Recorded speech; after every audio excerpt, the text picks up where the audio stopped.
जय जैवी मित्रांनो, आणि आज आपण जैता शेताजवळ असलेला एकात्मता नगर आणि या एकात्मता नगरामध्ये त्रिशरण हा बुद्धिविहार आहे. आणि या बुद्धिविहारमध्ये बौद्ध अनुयायी आणि तथागत आणि महामानव यांच्या विचारांना वाढवण्यासाठी आज या त्रिशरण या विहारामध्ये मान्यवर साहेब प्रकाश बनसोड साहेबांनी इथे आनापान सती या साधनेच्या कार्यक्रमाला घेऊन इथे ध्यान साधनेचा हा कार्यक्रम घेतला. आणि या कार्यक्रमामध्ये मोठ्या संख्येने इथे महिला आणि पुरुष या मोठ्या संख्येने या कार्यक्रमामध्ये सामील झाले. आणि या कार्यक्रमाचा विशेष जीवनामध्ये आपल्याला अत्यंत उपयोगी असणारा हा ध्यान साधना आहे. आणि या ध्यान साधण्याच्या माध्यमातून लोकांपर्यंत जनजागृती सुद्धा प्रसवण्याचं काम चालू आहे. आपल्याकडे मान्यवर साहेब जुळलेले आहे. चालू करूया, त्याची काय प्रतिक्रिया तर आपण कधी सांगा. आनापान सती प्राणायाम. माझं नाव प्रकाश मणिराम बनसोड. मी जैताळा येथे राहतो आणि आनापान सती प्राणायाम ध्यान साधण्याचं शिबिर मी आयोजित करतो. याचे फायदे: आनापान सती म्हणजे श्वासोश्वासावर नियंत्रण ठेवणे. प्राणायाम म्हणजे श्वास बाहेर सोडणे रेचक, श्वास आतमध्ये घेणे पूरक आणि रोखून ठेवणे कुंभक, असे याचे 7 एकूण प्रकार आहेत. आणि ह्या 7ही प्रकारासोबत सोबत शेवटच्या स्पेलमध्ये ध्यान साधना लागतो. प्राणायाममुळे शरीरातील असंख्य आजार हे नाहीसे होतात. आमच्या बौद्ध अनुयायामध्ये जास्त ध्यान साधण्याचं फक्त ही आहे, प्रथा आहे. परंतु बाबासाहेब म्हणतात की आनापान सती प्राणायाम ध्यान साधना केल्याशिवाय पूर्ण होत नाही. म्हणून आनापान सती प्राणायाम सोबत ध्यान साधना हे करणं गरजेचं आहे. याने शरीर पूर्ण निरोगी राहते. अवघ्या 3 दिवसामध्ये लोकांची शुगर ही कंट्रोलमध्ये येते. BP आहे, अटॅक कधीही माणसाला अटॅक येत नाही, कधीही माणसाला पॅरालाइज मारत नाही आणि कधीही सुद्धा कॅन्सर सुद्धा होत नाही. नियमित जर हे प्राणायाम केलं तर याचे असे असंख्य फायदे आहेत. ह्या फायद्याला अनुसरून मी लोकांना ही कृती माहीत व्हावी याच्याकरता मी हे शिबिर आम्ही त्रिशरण बुद्ध विहार इथे 11 तारखेपासून तर 17 तारखेपर्यंत सायंकाळी 7 ते 8 पर्यंत आम्ही आयोजित केलेलं आहे. याच्या आधी आम्ही जैताळा बस स्टॉप इथे 10 दिवसीय शिबिर आम्ही 29 तारीख ते 7 तारीख आम्ही ह्या 10 दिवसाच्या शिबिराचं आयोजन केलं होतं. त्या शिबिरामध्ये आमचे काही इथं उपासक उपस्थित आहेत. त्या लोकांची शुगर 3 दिवसामध्ये कंट्रोल झाली. ज्यांना खाली बसायला त्रास होत होता ते खाली बसायला त्यांना आता काही त्रास होत नाही. रात्री ज्यांना बाथरूम करता 3-3दा जावं लागायचं ते आता एकच टाइम जात. म्हणजे एवढे याचे असंख्य फायदे आहेत. त्याच्यामुळे मला हे शिबिर लोकांना माहिती व्हावी, लोकांना फायदे व्हावे याच्याकरता मी हे शिबिरचं आयोजित केले आहे. आणि मला संपूर्ण नागपूरमध्ये विहारामध्ये जाऊन मला हे प्रयोग सुरू करायचे आहेत. कारण की हा समाज गरीब आहे आणि गरीब असून आजार जर असेल तर तो माणूस अजून जास्त परेशान होतो. म्हणून तो आजारी न राहावा, निरोगी राहावा याच्याकरता हे शिबिराचं इथे आयोजन केलं आहे. आणि ह्या शिबिराला महिला उपासका आणि उपासक इथे चांगल्या संख्येने उपस्थित आहेत, त्याचा लाभ घेत आहेत. मी त्यांना धन्यवाद देतो आणि मी माझं वक्तव्य इथं थांबवतो. हे होते मान्यवर साहेब.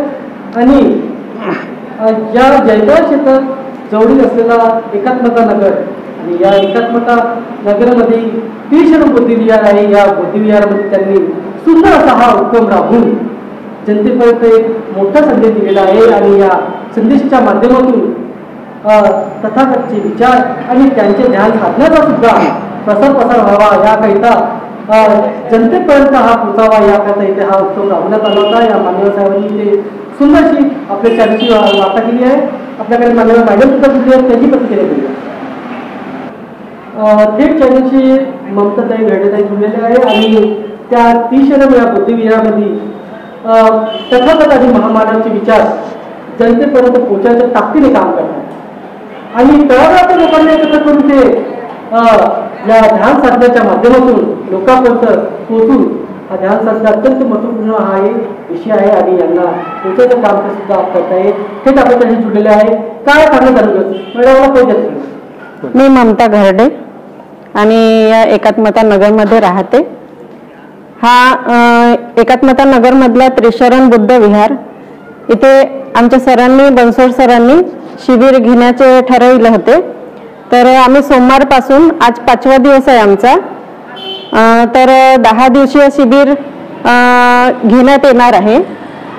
आज 5वा दिवस आहे पण आम्ही असं अनुभवत आहोत की खरंच म्हणजे हलकं हलकं वाटत आहे. जसं आपण व्यायाम करतो ना हलकं वाटते शरीर त्याप्रमाणे हलकं वाटत आहे आणि खूप जणांना फायदाही होत आहे. ते तिकडे जैताड्यामध्ये फायदे ज्यांनी हा शिबिर केला आहे पूर्ण त्यांना अनेक फायदे झाले आहेत म्हणून आम्ही हा शिबिर आपल्या विहारात सुद्धा ठरवला आहे.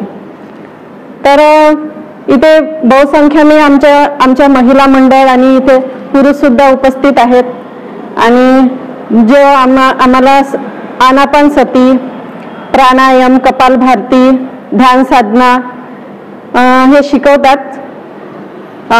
ह्या सर्वांचा अभ्यास बनसोड सरांकडून आम्हाला शिकवण्यात आला आणि छान वाटते आम्हाला इथे येऊन. 1 तास आमचा खूप छान जातो हलकं हलकं वाटते आणि मन प्रसन्न होतं. या ध्यान साधनेच्या माध्यमातून कुठे ना कुठे जनजागृती सुद्धा होत आहे आणि या माध्यमातून रोग विकार सुद्धा दूर होण्याचं काम चालू आहे आणि ताईने सुद्धा आपल्याला सांगितलं आहे की याचा उपयोग केल्याच्या नंतर त्यांच्या जीवनामध्ये आणि त्यांच्या ज्या मैत्रिणी आणि त्यांच्या इथे जे आलेले लोक आहेत त्यांच्यामध्ये अत्यंत सुधार सुद्धा झालेला आहे आणि त्यांचा लाभ जीवनामध्ये त्यांच्या आरोग्याला धोका पोहोचण्याच्या ज्या रोगांपासून ते मुक्त होऊन ते समोरच्या जीवनाच्या वाटचालीसाठी ताकदीने वाढत आहे. एक सुंदर असा उपक्रम राबवलेला आहे. छोट्या मंडल मॅडम आपल्याकडे गिरीश गजबे साहेब सुद्धा बोललेले आहे आणि ते सुद्धा या कार्यक्रमामध्ये सामील झाले होते. त्यांची प्रतिक्रिया घेऊया. गिरीश साहेब का सांगणार आणि ते उपक्रम सुंदरचा उपक्रम राबवला आहे आपला परिचय सांगा. मी गिरीश तुळसाबाई जयराम गजभिये. माझे प्राफर आहे भंडारा जिल्हा आसगाव. सध्या राहणं आहे जैताड्याला. माझे मित्र आहेत प्रकाश बनसोड. हे ध्यान साधनेच्या रूपाने आनापान ध्यान साधना शिबिर हे याच्यापूर्वी लोकांना नव्हतं माहीत होतं पण ते फक्त ध्यान पुरतच होतं. याने अभ्यास करून लोकांना सूक्ष्म ते सूक्ष्म छोट्या छोट्या गोष्टी त्याच्यात कशा असतात ते सांगितलं आहे. आता ध्यान करणे ध्यानाचे शिबिर ऊर्जा कशाने येतो संपत्तीने अन्नाने आणि शरीर निरोगी असेल तेव्हा. संपत्ती असेल पण शरीर साथ देत नसेल तर त्या संपत्तीला काही महत्व नाही. म्हणजे आरोग्याची ही संपत्ती आहे. तुमचं शरीर निरोगी असेल तर तुम्हाला जेवणही पचेल अन्यथा अन्न ही संपत्ती नाही. म्हणून योग्य निरोगी शरीर हे माणसाचं सगळ्यात उत्तम आयुष्य जगण्याचं साधन आहे. म्हणून निरोगी आयुष्य जगायचे असेल तर आपलं शरीर शुद्ध बळकट आणि मजबूत राहण्यासाठी हा जो आनापान शिबिराचं आयोजन केलं आहे आणि लोकांना हे कळत आहे की खरंच छोट्या छोट्या गोष्टीमुळे आपल्याला थोडा थोडा फायदा होत आहे. हे सध्या सुरुवात आहे. लोकांनी 10 दिवस किंवा 7 दिवस शिकल्यानंतर त्यांनी हे लावूनच घ्यायला पाहिजे की जोपर्यंत आपण जिवंत आहोत तोपर्यंत सकाळी संध्याकाळी वेळ मिळत तसं त्यांनी याचा उपयोग करून घ्यायचा. फक्त 7च सांगितले यांनी. 7 हे आपल्या निरोगी आयुष्यात चांगला राहण्यासाठी 7 उपाय एकदम अतिउत्तम आहेत. साधे सोपे आहेत आणि प्रत्येकाला जमतील असे आहेत. म्हणून मला असं सगळ्यांना सांगायचं आहे की आता दुसरा शिबिर आहे आमचा की शिबिरामुळे फायदे होतील पण लोक जुळत राहतील एवढं बोलून माझे 2 शब्द समाप्त करतो. जय हिंद जय भारत नमो बुद्धाय. हे होते मान्यवर साहेब आणि त्यांनी जनतेला आवाहन केलं आहे अशा शिबिरामध्ये जाऊन इथे सामील व्हा आणि आपल्या जीवनामध्ये सोनं करा असं त्यांचं सांगणं सुद्धा आहे. आणि शिबिराच्या माध्यमातून तथागत आणि महामानव यांचे विचार सुद्धा लोकांपर्यंत पोहोचण्याचं काम सुद्धा करत आहे आणि या सुंदर उपक्रमामध्ये त्यांनी सुंदर मार्गदर्शन केलं आहे आणि आमच्याकडून सुद्धा त्यांना क्रांतिकारी जय भीम.